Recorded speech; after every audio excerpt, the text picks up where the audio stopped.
3 new Dogman stories, beginning with Dogman and the Manson women.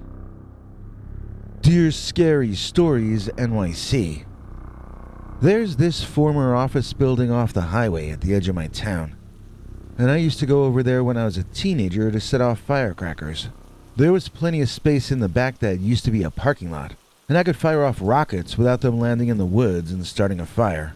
Also, no adults knew about that place, so I felt safe. I was the kind of teenager that liked to be alone, and that place was lonely. Usually. On this particular day, as I was about to walk out of the woods behind the old abandoned building on my side, some figures walked out from the opposite side. My first impression was that they looked like older kids, so I jumped behind a tree and peeked out. What I saw blew my mind. It was these two Manson girls, you know? These two young women, sorta scantily clad and low-class looking, but their bikini tops and designer jeans looked expensive. Good rich girls gone bad. That was my first impression at a distance. The guy they were walking with hung back at first. He seemed to be playing with his little black and white yappy dog.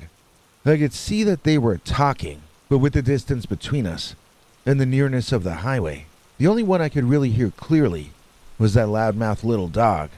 So now some of you might remember that I promised my mind was blown by what I saw, and unless those poor little rich girls were the most beautiful of all time, and they weren't, then I have yet to describe something mind-blowing. So let's get started with that then, shall we? When the male companion of the two young ladies walked out into the afternoon sun, I saw the first cryptid of my life. At least, he looked like a cryptid. I nearly fainted because he was this brown dog man. He had a dog head, and he was walking like a human.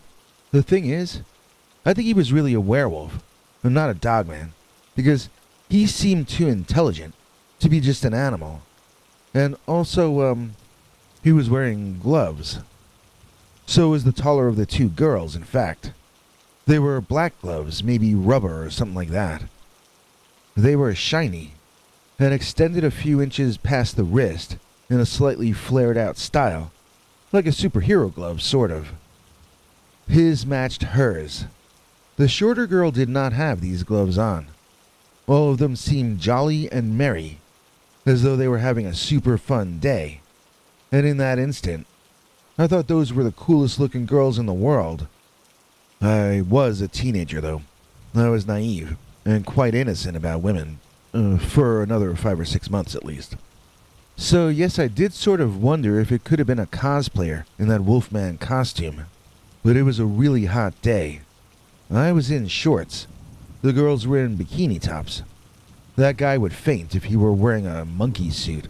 He had to actually be a creature that looked like a dogman. But how would you go about getting rubber gloves on a dogman? He had to have put them on himself, which to me makes him more likely a werewolf than a dogman. He also seemed to be speaking to the girls, although I was too far away to hear any words. For all I know, he might have been barking at them. So I watched in secret as the group made their way over to a mound of dirt on the side of the office building that I hadn't noticed before. Something about that mound of dirt made the girls laugh out loud and point at it. I couldn't even imagine what they were seeing from my point of view, so I just kept looking. All three of them seemed to thoroughly enjoy whatever was over there, and they laughed uproariously. Eventually, they grew tired of whatever they were doing, and the three of them with their little dog walked back the way they came. I waited for some time, then I snuck over to that mound of dirt to view it from the angle that they had. It was a mound of dirt.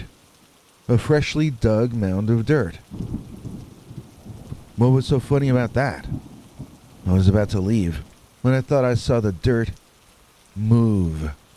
I stayed there, watching, trying to see it move again. I saw nothing, and nothing, and my mind drifted to the idea that setting off firecrackers might be more interesting than staring at dirt. But then, that pile of dirt definitely moved. There was something alive in that dirt. Without thinking, I dug into the mound, and I found a woman tied up and gagged, covered in dirt, and left for dead. I untied her, and I ripped her gag out so she could breathe, but she did not thank me. Instead, she rose up and threw me to the ground, and I fell back hard, almost losing consciousness from the force of it. It was my adrenaline that kept my eyes opened, as I saw this woman I had freed, clearly, for the first time. She seemed to be some kind of half-human, half-animal thing. She was probably a werewolf too.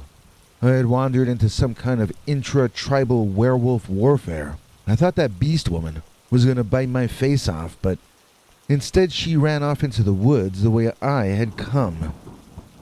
I tell you, I didn't mind walking along the highway to get back home. It took an extra 40 minutes, but I didn't have to cut through any dark woods that I had just seen some kind of dog woman run into. I wonder if those two bikini-topped women were werewolves also, or if they were just that wolfman's groupies. I have wondered about all of them since this happened, but I studiously avoided that area, never returning after that day.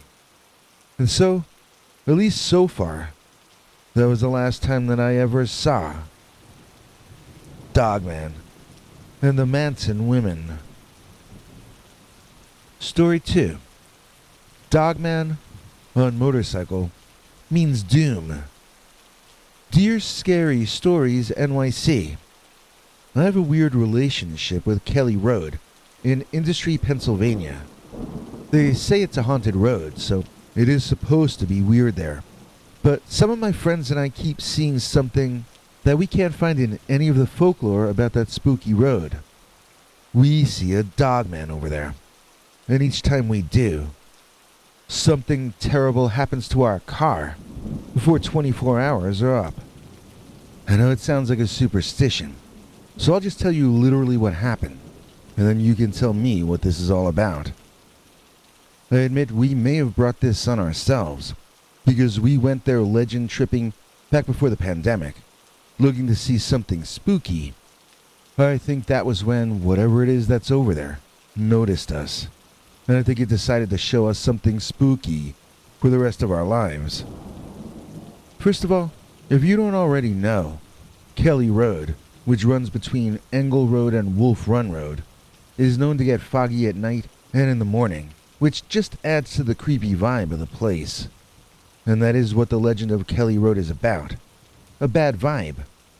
People are known to lose their temper and fly off the handle over there. And not just humans either. Animals flip out and attack for no reason. One of my friends told me that his cousin got attacked by a deer on Kelly Road, which is a weird thing for me to even picture in my head. So it is a really strange place. When I saw the dogman there for the first time, I kind of felt like he was the spirit of that place, maybe. Or maybe he's the reason for the bad vibe. Because we're talking about one badass, scary dogman. The first time we saw him was the first time we went to Kelly Road. And it was a pretty grand entrance. We were going through one of the two forested areas, and around a curve, driving way too fast, was a motorcycle with the largest driver you can imagine. It was almost like a bear riding a motorcycle, but it was this werewolf. A werewolf with leather boots on, if you can imagine. He started driving right at us, and my friend Oscar, who was at the wheel, turned and drove straight into a tree. His dad's car was wrecked, and so was our night. But at least that dogman didn't turn his bike around and come back to finish us off. My mother made me chip in to Oscar's car repair fund, but my other two friends got away scot-free. That was the last time Oscar went joyriding in his life, man. It took him so long to pay his dad back for those repairs. We were just lucky we weren't hurt. That was the way I looked at it, and I was ready to put the entire bizarre episode behind me. But I kept dreaming about that dogman or werewolf. It's kind of a hard image to get out of your head once you've seen it with your own eyes. It was a dogman, but it was riding a motorbike. I mean, what planet do we live on?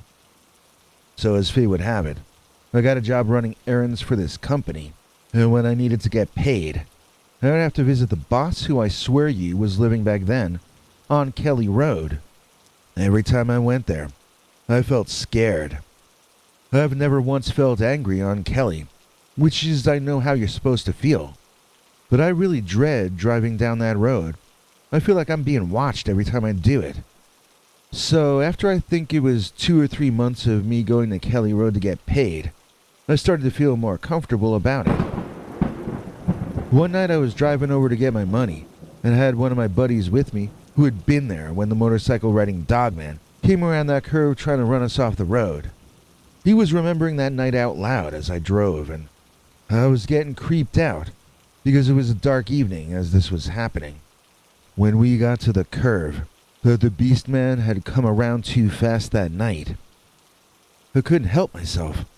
I just slowed down a bit, and I pulled over to the right just a bit as well.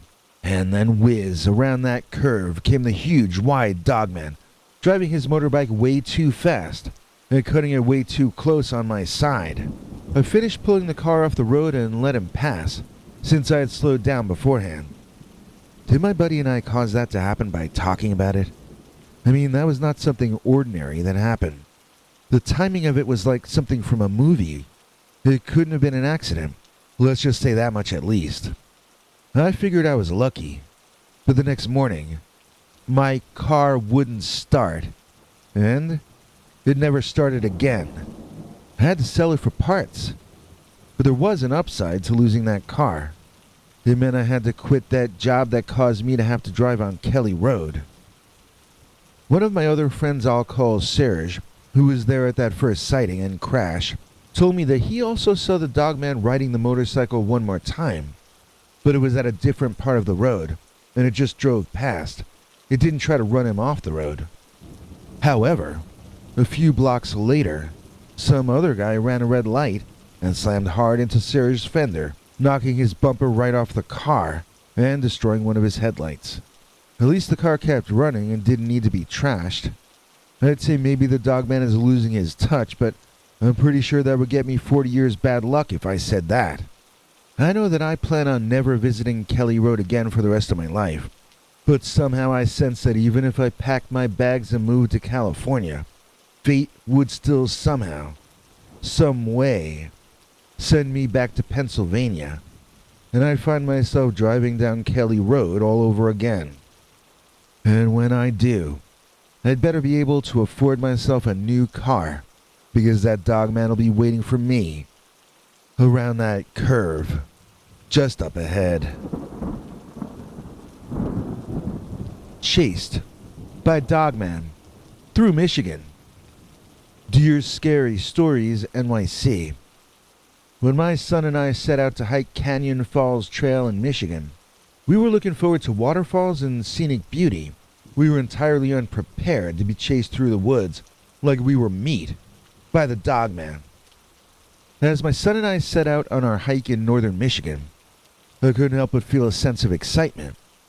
The sun was shining down on us warmly, and I could feel the relaxation of the forest envelop me. The trail was surrounded by lush foliage, with towering trees extending up to the sky. The scent of pine and cedar filled the air, and I took in a deep breath, relishing the refreshing aroma. As we walked, we were greeted by various creatures. A family of deer grazed in the distance, and we could hear the chirping of birds above our heads. Once we came across a little snake resting on a branch, and my son was fascinated.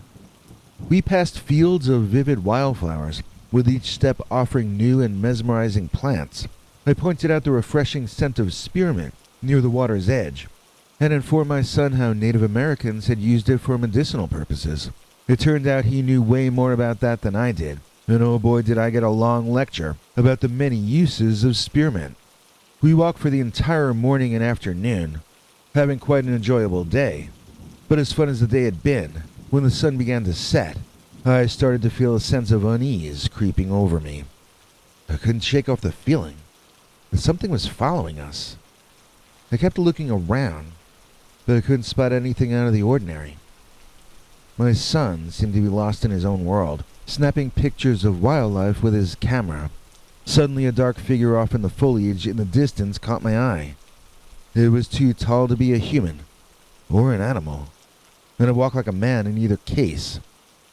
I nudged my son and asked him if he could see that too. He looked up and he gasped. The dark figure was closing in on us, and so we started to run, not having any idea what we were running from. As we sprinted through the woods, my heart was pounding in my chest, and I could hear the sound of my own labored breathing. The creature was still chasing us, and I could hear its heavy footsteps echoing through the trees. It was closing in, and I knew we had to do something. We came to a small clearing and decided to make our stand. We turned around, and that's when I saw it. It was a 12-foot tall creature, and muscular, with the body of a man and the head of a dog. I had heard stories about these creatures before, called Dogman. I had always dismissed them as just a legend, but here we were, facing a real Dogman. The creature didn't hesitate. It lunged at us, and we had to dive out of the way to avoid being caught. After missing us, the beast stopped running and began to bellow out loud. It sounded more like he was threatening us than howling for others of his kind, but I wouldn't really know in either case. While he stood there screaming, we kept running, desperate to find a way out of the forest. The creature was soon enough back to chasing us, and I could hear its heavy breaths coming closer. As we continued running through the overgrown forest, the howls or screams of the Dogman echoed through the trees. Suddenly, in the distance, I saw the faint outline of a cabin. "We have to get to that cabin," I shouted to my son. As we neared it, the howls grew louder and more intense. We could hear the Dogman crashing through the brush behind us, gaining on us with every passing moment. My legs ached as I raced through the undergrowth, fear pulsing through my veins. Just as we reached the tiny wooden cottage, barely larger than a shack, I heard the Dogman's terrible snarl close behind us. Turning around, I saw it barrel toward us, its eyes glowing in the dark. We were trapped. With no other options, we scrambled up the front steps of the cabin and shoved the door open, hurrying inside and slamming it shut behind us. The cabin was old and musty, with peeling wallpaper and creaky floorboards, but it was a refuge from the Dogman, at least for now. Panting heavily, we looked around for any signs of danger, but the cabin appeared to be empty. We were alone in the middle of nowhere, with the Dogman just outside our door. As we huddled together, trying to come up with a plan, we heard scratching at the door. The Dogman was trying to get inside. We looked at each other, eyes wide with terror. We had to come up with something, and fast. We began to pray fervently, asking God to protect us and keep us safe. The sound of gunfire outside made us all jump, and through the window we could see the Dogman running off into the darkness. But who had fired the shot? Suddenly the door burst open, and a grizzled old man stood in that doorway, holding a shotgun. "What in tarnation are you doing in my cabin?" he bellowed. "Get out of here, you troublemakers." I tried to explain our situation, but he wouldn't listen. He continued to yell at us, telling us to leave his property immediately. We gathered our things quickly and left, knowing that we were walking out into the Dogman's forest. We walked a ways and then came across a small clearing. It wasn't much, but it was enough to set up camp for the night. We quickly built a fire and settled in, hoping for some sort of reprieve from the chaos of the day. As we sat around the fire, I couldn't help but feel hopeful. Maybe we had finally found a safe haven, a place where we could gather our thoughts and come up with a plan for our next steps. But then we heard it, a low growl in the distance, followed by the sound of something moving through the woods. My heart sank as I realized that Dogman had found us again. We quickly moved to pack up our things, but before we could even start, it burst through the tree line. Its eyes gleamed in the firelight, and I knew we were in trouble. We tried to run, but it was too fast. It chased us through the woods, its barks echoing through the darkness. We ran and ran, our hearts pounding in our chests, but it was relentless. We could hear it getting closer and closer, its breath hot on our heels. Finally, we came across a climbable and very tall tree, and I pushed my son toward it. "Climb up," I yelled, pushing him forward. He scrambled up the trunk as I turned toward the Dogman, hoping to buy enough time for my son to get to safety. I picked up a nearby stick and I held it out in front of me, ready to defend myself. But it was no use. The Dogman was too powerful, too strong. It leapt forward and knocked me to the ground, its jaws gnashing at my face. I closed my eyes, ready for the end, but then I heard a gunshot, followed by the sound of something hitting the ground running. The pressure was off my chest. The Dogman had run off. When I opened my eyes, sure enough, the Dogman was gone. And standing over my body, looking down at me, was the grizzled old man, holding a smoking shotgun. "You folks need to be more careful," he said, as he helped me to my feet. "This place ain't safe." I nodded, still in shock from what had just happened. The old man took us into his place and allowed us to try sleeping sitting up on the floor until the sun came back up. When we went back to our abandoned camp in the morning, we found our tents and backpacks torn, with many of our personal items tossed in the now smoldering campfire. Plastic does not smell good when it burns, and neither does whatever cell phones are made of. So I know that there are some nice Dogmen out there, but this clearly was not one of them. And that was the upsetting end to a nightmarish hiking trip when we went to northern Michigan, and we almost didn't come back.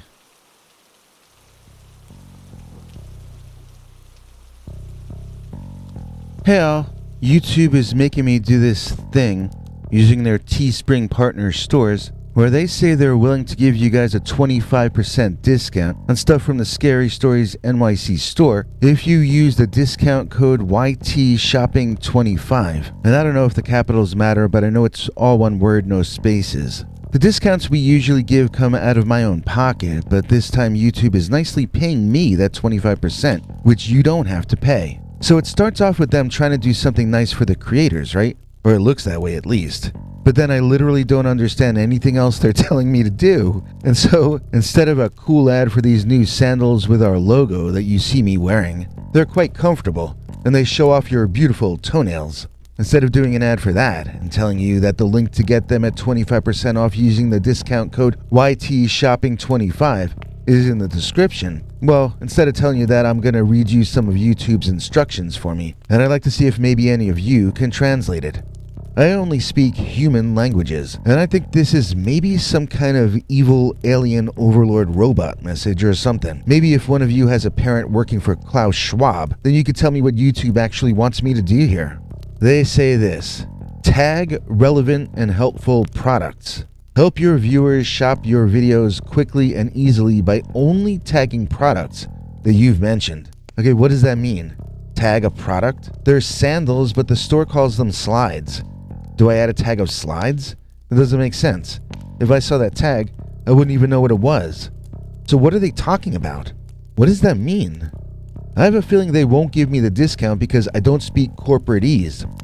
Tag relevant and helpful products?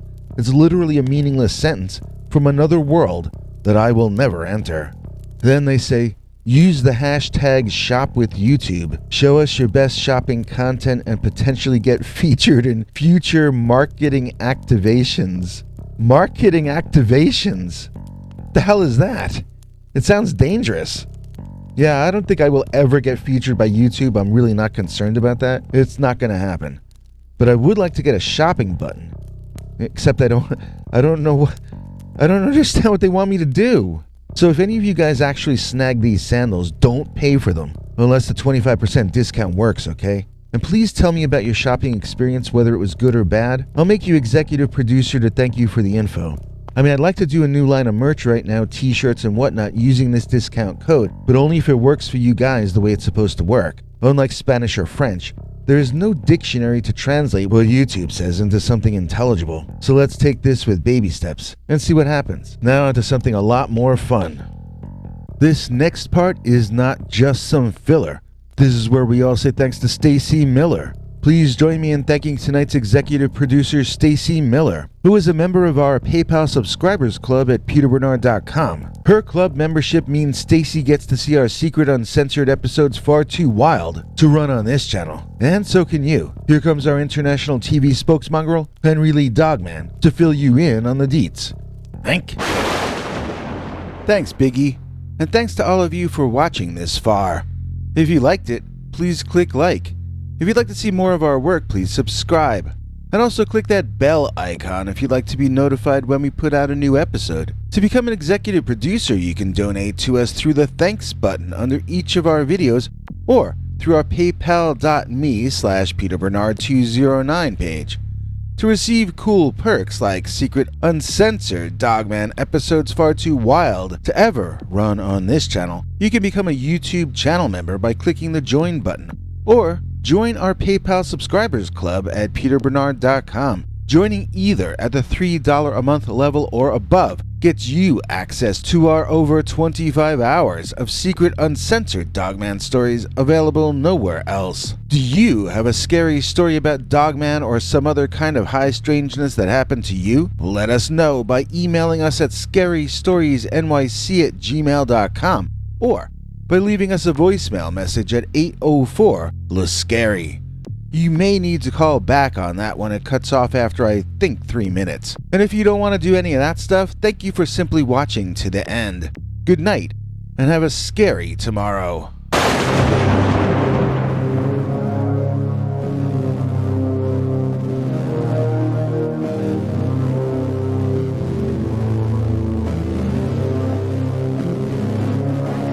Come back for more scary stories.